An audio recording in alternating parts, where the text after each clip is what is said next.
There comes a time in every soul's journey when the quiet whisper of the unconscious becomes a thunderous call, and you can no longer look away. That which you have buried so carefully, so skillfully, begins to seep through the cracks of your persona. You see it not in yourself at first, for the ego is a fragile thing. You see it in others, in their rage, their pettiness, their selfishness, their lust. But know this, what you see and react to most intensely in another is but a reflection of what is unresolved within you. And this is the beginning of your confrontation with the shadow, the Ojiji. The shadow is not evil, it is not demonic. It is human, it is part of your wholeness, your totality. It contains the impulses, the desires, the memories, and the truths you have rejected in order to survive within the structures of civilization. It is not just the murderer and the thief. It is also the artist you silenced, the lover you denied, the child who was never allowed to scream. And the more you repress it, the more it will demand expression in ways you cannot control. As long as the shadow remains unconscious, it is fate. The Yoruba often say, until you make the unconscious conscious, until you make the hidden known, it will direct your life, and you will call it fate. The same applies here, for the shadow is a principal agent of the unconscious. It slips through dreams, through accidents, through projections, through the masks we wear, and make no mistake, masks they are. What you call your personality, your identity, is often merely the sum of your defenses against your own interior truth. In the ancient myths, the hero must always descend before he can ascend. He must go into the underworld, the cave, the belly of the whale. He must meet the monster, whether it be Medusa, the Minotaur, the dragon, or the various beasts and monsters in Yoruba myths. These figures are not external. They are symbols of the shadow. The monster is that which the hero must face within himself. The descent is into the unconscious. The weapons are courage, self-awareness, and above all, radical honesty. You may think you are a good person, that you are kind, humble, giving, but I tell you these qualities are not true until they are tested by their opposites. Your kindness is untested if you have never acknowledged your cruelty. Your humility is hollow if you have never faced your pride. Your generosity is naive if you have never confronted your greed. It is in this confrontation that virtue becomes real, because it emerges not from repression, but from integration. To integrate a shadow is to reclaim power, to become whole. This wholeness is the goal of the individuation process. It is not perfection, but completeness. To be complete is to carry both light and dark within you, and to live consciously with both. It is to say, yes, I am capable of betrayal, and still I choose loyalty. I am capable of hatred, and still I choose love. In this way, morality ceases to be an external code and becomes an internal discipline. You are no longer merely obedient, you are conscious. But most people do not wish to become conscious. They fear the shadow because they mistake it for the enemy. They run from it, distract themselves with pleasure, achievement, dogma, even spiritual bypassing. They would rather wear the mask of light than own the darkness within. But the psyche is not fooled. The shadow waits, and when it is denied too long, it grows monstrous. Then it breaks through in explosive emotion, compulsive behavior, destructive relationships. You say, I don't know why I did that. But I do. It was your shadow, unloved and unheard, crying out to be seen. There was once a woman who dreamed she was being chased by a wolf. Night after night, the wolf would pursue her through forests, through cities, through mazes, with no exit. She ran in terror, always waking in sweat. When she came to the Babalawo, he told her, turn around, face the wolf. And so she did.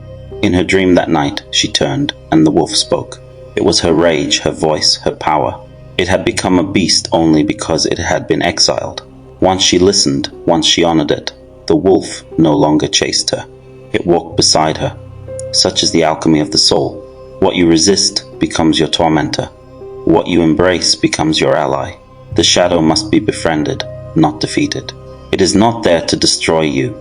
It becomes destructive only when ignored. Its true purpose is transformation. The Ouroboros, the ancient symbol of the snake eating its tail, is not a symbol of death, but of rebirth. In Yorubaland, it is called Oshumare. In the act of consuming its own darkness, the self is renewed. Do not think this path is easy. The work of shadow integration is perilous. It requires humility to admit that you are not who you thought you were. It demands discipline to endure the discomfort of inner chaos. You will be tempted to retreat, to numb, to return to your masks. But I urge you stay with it. The gold you seek is in the place you fear most. A famous Babalawo once wrote that the gold is in the shadow. This is not metaphor, it is psychic fact. For every part of yourself you have repressed, there is a corresponding strength. In the cowardice you disown, there is a hidden courage. In the jealousy, a buried longing for love. In the anger, a cry for justice. These are not weaknesses to be eradicated, but messages to be decoded. The psyche speaks in symbols, and every symptom is a sign. If you listen carefully, the shadow will tell you exactly what you need to heal. It may come in a dream. Dreams are the royal road to the unconscious, as Freud said, but more than that, they are the mirror of the soul. You dream of falling, of being naked, of being chaste. These are not mere fantasies, they are revelations. To dream of falling may be the ego losing control. To be naked is to be exposed, seen as you truly are.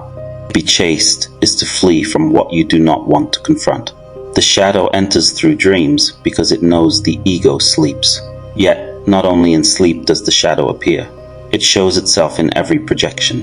When you dislike someone intensely for reasons you cannot explain, ask yourself, what part of myself am I seeing in them? What have I denied that they reflect? The world becomes a mirror for our interior conflicts. Your enemies are often your teachers in disguise. And yes, there are times when the shadow is collective. Entire nations, entire cultures can project their disowned aspects onto others, creating scapegoats, villains, demons. Wars are fought not just over land and resources, but over rejected parts of the collective psyche. We demonize the foreigner because we fear the unfamiliar in ourselves. This is why the Yoruba say true peace begins within.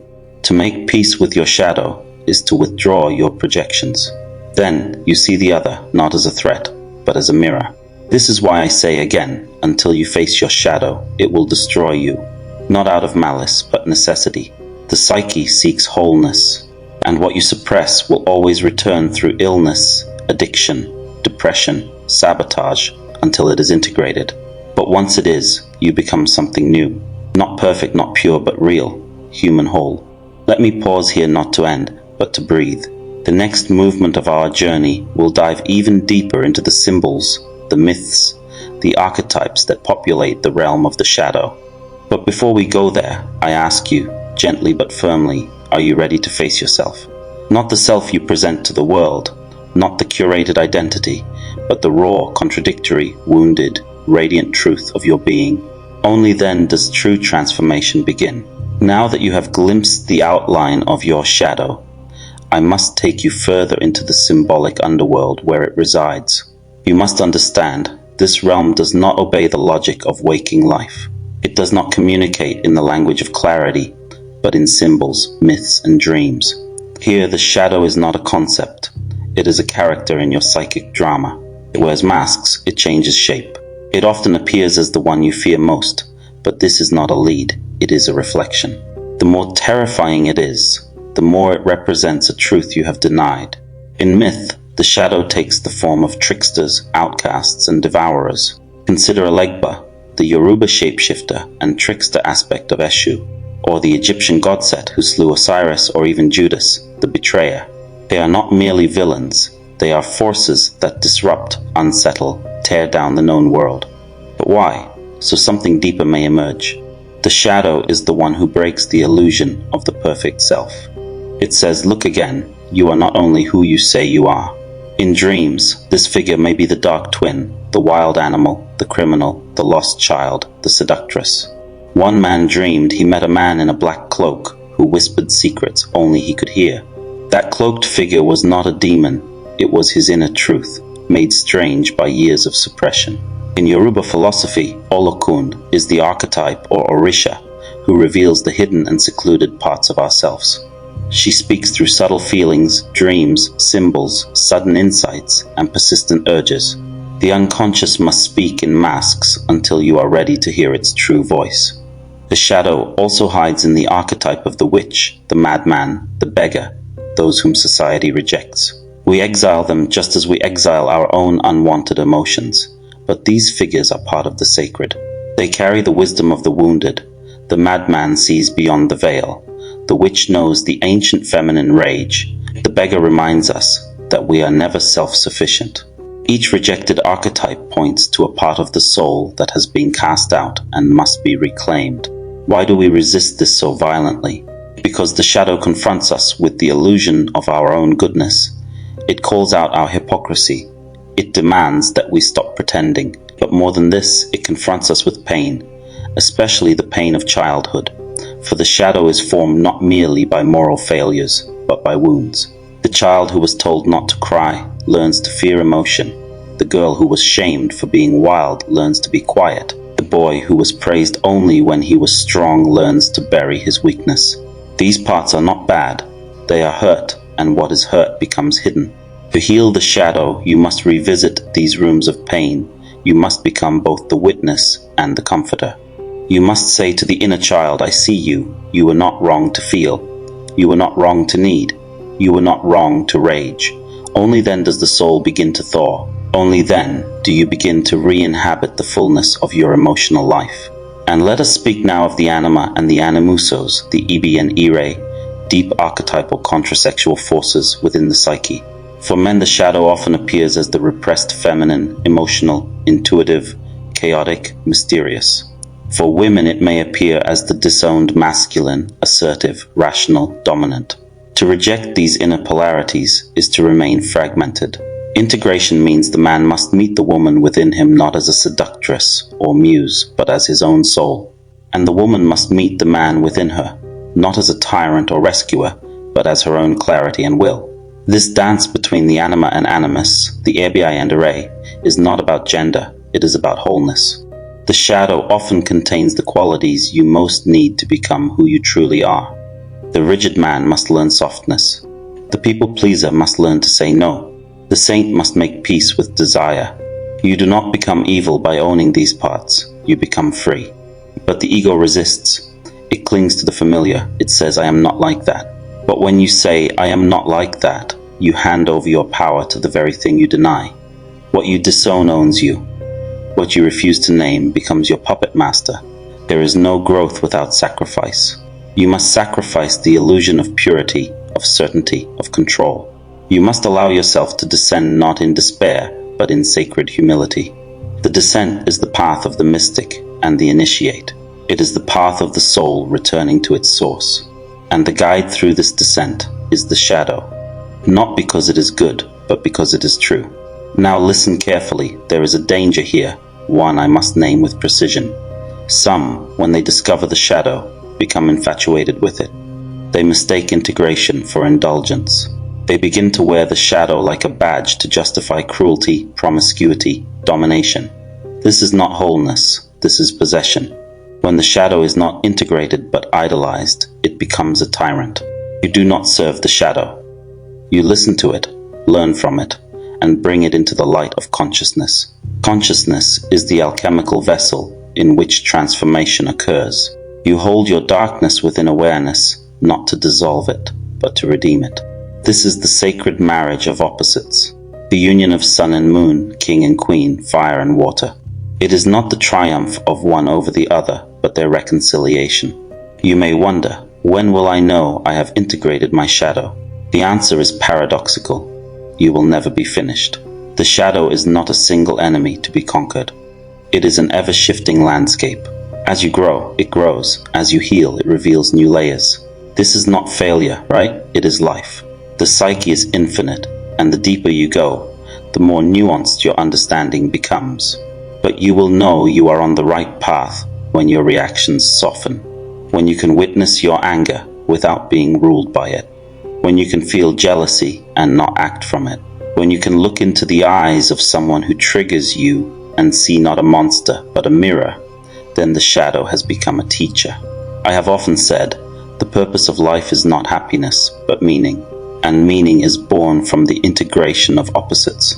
Joy is shallow when it is not informed by sorrow. Peace is fragile when it denies conflict. Love is hollow when it fears the truth. The shadow brings depth, it brings gravity, it roots the soul. And this is the tragedy of modern man who has lost touch with the shadow. He lives in a world of surfaces. He medicates his pain, performs his identity, consumes rather than communes. But the soul is not fooled. It longs for the underworld, for the hidden, for the sacred. That is why you feel restless. That is why you feel anxious, empty, afraid. It is the call of the shadow. The forgotten parts of you are knocking at the door. Do not run, do not numb. Open the door, welcome them. You are not too broken. You are not too late. You are simply incompetent. That is the most human thing of all. There is something sacred in your suffering. Though the world has tried to convince you otherwise, I ask you now to listen not to the noise of external validation, but to the quiet wisdom of your pain. Pain is not punishment, it is signal. It is the soul's way of saying something is missing, something is unspoken, something is unlived. And often what is unlived lies hidden in the shadow. You must understand that the shadow does not only contain the so-called dark impulses, rage, lust, greed, envy.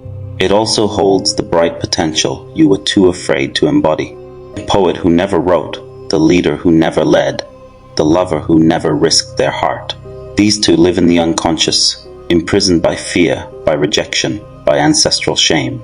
The world did not allow you to be whole. So you split yourself, and now the task before you is the most holy one, to reunite what was severed. Do you feel the ache of that calling? It is not a romantic journey. It is a crucifixion of the false self. The persona must be unmasked. The ego must be humbled. The lie must die, and you will feel naked in that place, exposed. But in this nakedness, you will begin to see in it the idealized self, not the advertised self, but the true self. The one who weeps and rages, the one who doubts and dreams, the one who is fully alive. Let me tell you a story from the soul's deeper waters. A man once came to a babalao plagued by nightmares of drowning. Every night, the same terror waves overtaking him, the sea swallowing him whole. He awoke gasping, terrified of sleep. And yet, the babalao asked him not to run from the water. Go deeper, he said, let yourself sink. And in his dreams he did. He stopped fighting the tide. He sank beneath the surface. And there in the deep he found not death, but a temple, a cathedral beneath the sea. He had been running from his depth. He feared his sadness. He feared the grief he had never cried. But when he surrendered to the shadow of sorrow, it became sanctuary. The nightmare was initiation. This is the function of the shadow. In dreams, it invites us to the temple of our hidden truths. And sometimes the temple appears as a cave, a well, a forest, a crypt. These are not settings of horror. They are wombs of transformation. In ancient rites, the initiate had to pass through the underworld before returning with wisdom. So, must you? Your descent into your own unconscious is not regression. It is renewal. The world teaches you to chase light. But light without darkness is blinding. You need contrast. You need the chiaroscuro of the soul, the play of shadows across the inner landscape. Only then can you see in depth. This is why mystics and babalaos speak of the dark night of the soul. It is not punishment, it is pilgrimage. And the guide in this night is not your ego. It is your deeper knowing. It is your archetypal self older than your name, older than your personality. It is the self, the wholeness that includes both your conscious life and all that lies beyond it. The self speaks not through control, but through symbols, synchronicities, sudden insights. It may come in the voice of a stranger, the line of a poem, the whisper in a storm. Pay attention. The world is alive with your own meaning, waiting to be seen. You are not alone on this journey, for though the path is inward, its symbols are universal. The myths of all cultures echo the same structure. The hero departs, faces trials, descends into the unknown, meets the shadow, finds a boon, and returns transformed. This is your story too. Whether you are a teacher, a parent, a seeker, or a skeptic, you will face the descent. You will be shattered. And in that shattering, something essential will be revealed. Do not resist the fall. You are meant to break, but not to end. The vessel must crack so that light may enter. The persona must collapse so that the soul may emerge. But it is not enough to collapse. You must rebuild. You must gather the pieces not as they were, but as they are now, transfigured by truth. This is the alchemy of the psyche, not destruction, but transmutation. I have spoken of projection. Let me say more. Projection is the mechanism by which the unconscious reveals itself. You see in the other what you have not claimed in yourself. This is why love can be so intoxicating. We project the divine onto our beloved. But this is also why love turns to hate when the illusion cracks. We rage at them for being human, but what we are truly raging at is our own disowned self. To withdraw your projections is painful.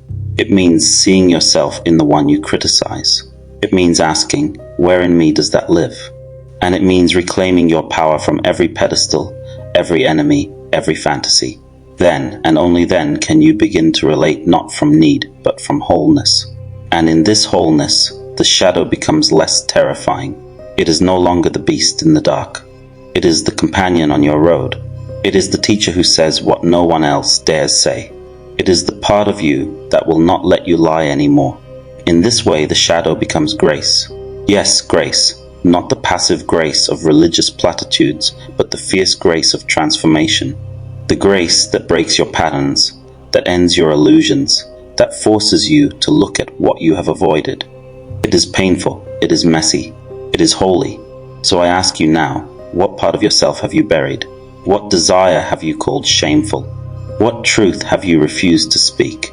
What fear have you armored with virtue? That is where your shadow lives, and that is where your freedom begins. If you have walked with me this far, then you have already begun your descent. Not all who hear this message will dare to go so deep. Many will turn away, preferring the comfort of persona, of certainty, of being good over being whole. But you, if you are still here, you have begun to awaken. You must now understand that the final gift of the shadow is not just healing, it is power. Not the power to control others, not the power to dominate, but the power to stand unshaken in the presence of your own truth.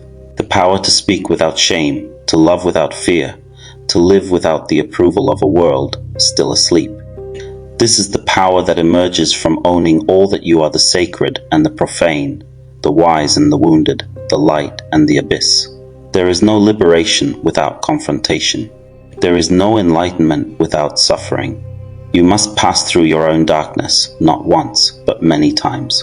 For each time you expand, a new layer of shadow reveals itself. This is not a flaw, it is evolution. Growth is spiral, not linear. You will return to the same wounds, but with deeper eyes, wiser hands, and a heart more capable of holding paradox. The paradox is this: you are both sinner and saint. You are the betrayer and the betrayed. You are the one who wounds and the one who bleeds. And when you can hold this paradox without collapse, when you can sit in the fire of your contradictions without judgment, then you are free, then you are whole. Wholeness is not perfection. The perfect self does not exist. It is an illusion built to protect the fragile ego from the terror of its limitations. But the soul does not require perfection. It longs for truth. And truth is messy, contradictory, dynamic. It lives not in ideals, but in aliveness. And so I urge you, let go of the fantasy of being good. Be real instead. Be raw, be honest, be wild. Let your rage speak in sacred language. Let your grief baptize you. Let your desire cleanse the shame. This is the sacred chaos of transformation. The mystics and Babalaos have always known what modern minds forget. That Olodumare, God, lives in the shadows as much as in the light. That the divine is not sanitized, but fierce. That to touch the infinite, you must first die to the lie. The lie that you are only what is visible. The lie that you must fit in to be loved. The lie that your darkness makes you unworthy. You are not unworthy, you are unfinished. And the shadow is the hand of the divine sculptor, chipping away all that is false, revealing what was buried beneath. I remember once dreaming of a vast cathedral, not in heaven, but beneath the earth. It was not made of glass and gold, but of bone and root. There were no saints in marble, only wounded figures carved into the walls, crying, laughing, praying. It was beautiful, terrible, alive. And at its center, a mirror.